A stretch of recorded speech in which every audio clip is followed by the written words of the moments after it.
Dear students, आज हम question number 9th class का 64 नंबर करेंगे। तो इसमें देखो क्या दिया हुआ है। एक समद्विबाहु त्रिभुज बनाओ जिसका घेरा DE और ऊंचाई H दी हुई हो।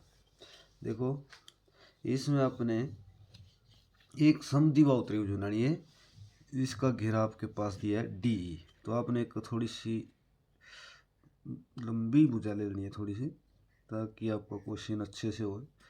ऐसे DE,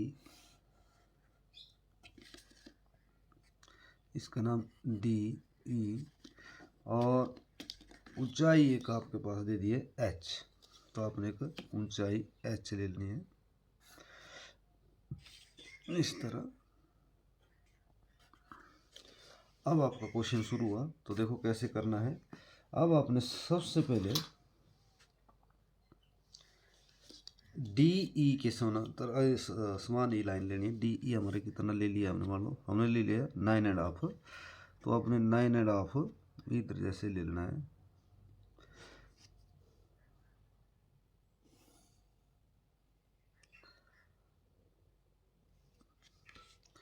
ये अपने बड़े शब्दों में लेना। अब आपको क्वेश्चन शुरू करने हैं। DE। अब आपने पूरी लाइन का समद्विभाजन करना है। आधे से ज़्यादा प्रकार खोलो। DE का आपने समद्विभाजन करना है। ऐसे छोटे छोटे डॉट लेने आपने। आधे से ज़्यादा प्रकार खोलनी है और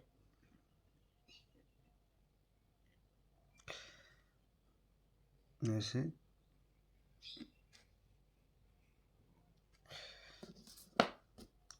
इस तरह। और आपने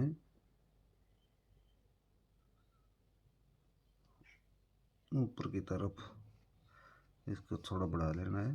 दानेदार आपका काम सफाई से होना चाहिए। इसका नाम वाला मैंने O डाल दिया।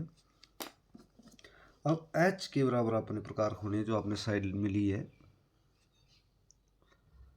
H के बराबर और O से ऊपर काटना है इसको, सेंटर लाइन को। इसका नाम वाला मैंने C डाल दिया। C को सीधा आपने E के साथ मिला देना है, दानेदार। और C को D के साथ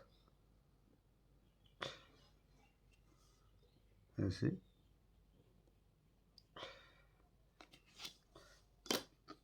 अब C और E का समद्विभाजन करना है और D और C का समद्विभाजन करना है। तो देखो कैसे करना है।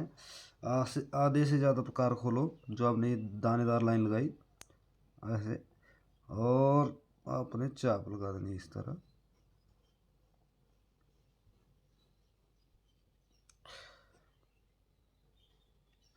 और उतनी प्रकार रखनी है और C बिंदु पर इस तरह। अब उतनी है अपने यहाँ से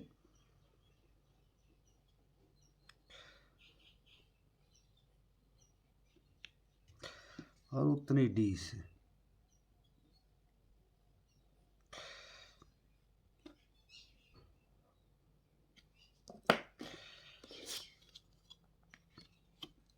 तो इस तरह अपने समद्विभाजन कर दिए दोनों लाइनों के। तो अपने इस तरह आगे बढ़ा देना है और इस तरफ भी दो जो आपने समद्विभाजन किया था उसको भी आपने आगे बढ़ा देना। ठीक है। जहाँ ये दोनों समद्विभाजन मिलते हैं इनका नाम डाल दो आप। यहाँ C डाल दिया। ये जहाँ इस DE लाइन को छूते हैं, देखो ये छू रहे इधर, इनका नाम डाल दो आप। इधर C डाल दिया हमने, इधर आपने A डाल देना है और इधर B डाल देना है। ठीक है। अब अपने C को B के साथ, B को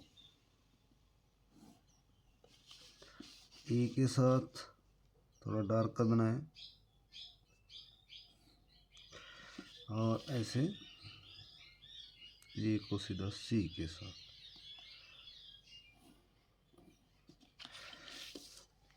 अब इनका क्वेश्चन देखो, आपने पूछा क्या है इन्होंने, इसमें लिखा एक समद्विबाहु त्रिभुज। समद्विबाहु का मतलब हुआ इसकी दो भुजाएं बराबर होनी चाहिए। तो देखो पहले दो भुजा कर लेते हैं पहले पूरी। जैसे ये ले रहा हूँ मैं एक, तो इसी के बराबर दूसरी भी होनी चाहिए। ठीक है, बिल्कुल ओके आ गया हमारा। ये तो भुजाएं तो होगी बराबर। अब इसके बाद जांच करनी है, ये बोल रहे थे डी जिसका घेरा डी ई के बराबर हो। तो डी ई हमने सबसे पहले ले ली थी। अब आपने बी से सी तक प्रकार खोलनी थी, और आपका वो जो है उतना जो है आपका बी से ई तक होना चाहिए। देखो एक उतना ही इस तरफ का, देखो इस तरह ए से सी तक जितना वो इधर हो गया। तो बोलने का मतलब है ये जो आपकी ए सी है इसके बराबर ए लाइन होनी चाहिए, जो सी बी है उसके बराबर ए वाली लाइन होनी चाहिए बी से ई तक। और बीच में आपकी ये तो आ गई ए से बी तक, ये भी यही लाइन होगी, और ए वाली इसके बराबर, ए वाली इसके बराबर। अगर ये पूरी लाइन के बराबर आपकी त्रिभुज होगी तो आपका क्वेश्चन बिल्कुल सही रहेगा। और इसी तरह करना है आपने।